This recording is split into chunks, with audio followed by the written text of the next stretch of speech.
This is a presentation of the iOS web development server. In a nutshell, this is a web server that develops iOS applications. What I'm about to show you is a working prototype. This is a web server built from the ground up, so there is no use of the typical LAMP architecture. Everything is built from scratch. It's a 64-bit application that runs on OS X and uses developer tools to create iOS applications.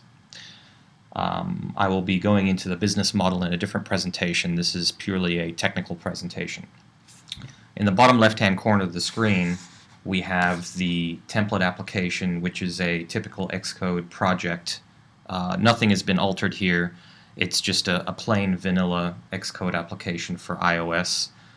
Universal applications, which means that an application built using this will work on both iPad and iPhone, iPod Touch.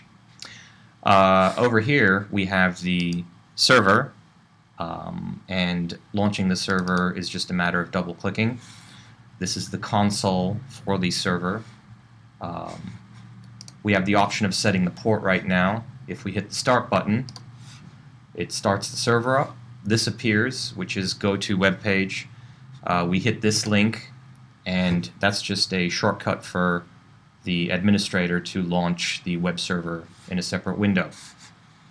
As you can see, we're using the local host address here. This is just a demo on a local machine.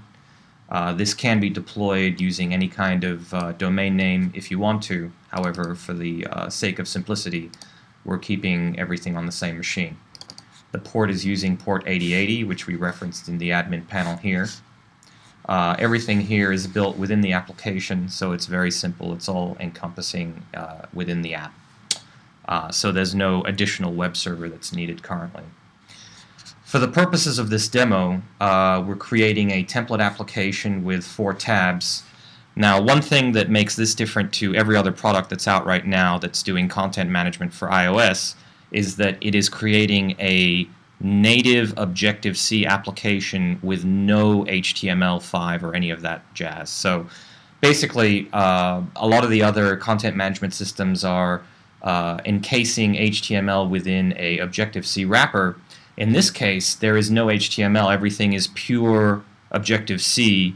What we're actually doing is we're using the web layer to trigger some build processes that are running on the OS side that then get updated on the fly dynamically to create a pure non-HTML, just really pure Objective-C application that's completely Coca-driven.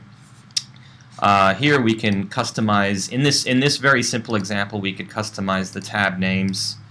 We could customize the icons within the tab. Of course, in a mature product, there are many other customizations that would be involved with something that's content managed, which could include, OpenGL games, e-commerce websites that access SQL within the application, things that access Quartz 3D, 2D, whatever you want, Cocos 2D, pretty much anything that can be created into an application can be then content managed and driven off of this web-based UI.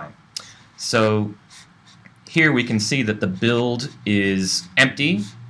We hit Create Application, and in the admin panel you can see that it's triggering Make iOS App, and in the bottom here it shows that it's done. And if we look in the build folder, we'll see that we have a release version of the application created just right now that can be ready for download or deployment. So in the mature version of this particular application, it would then deploy that to a particular directory that can then be downloaded either over the air for enterprise applications, or it can be downloaded by the user, or it could be automatically pushed to the App Store, to Apple. So as you can see, this shows the full life cycle of using this particular intellectual property to create iOS applications using content management controls over the web using this particular proprietary server. If you have any comments, please email me at rob robnewport.com or rob@weburban.com. That's WEBURBAN.com. Or visit the website at weburban.com. None of this information will be available on the website since it's still in trials, but I would love to hear your comments. Thank you.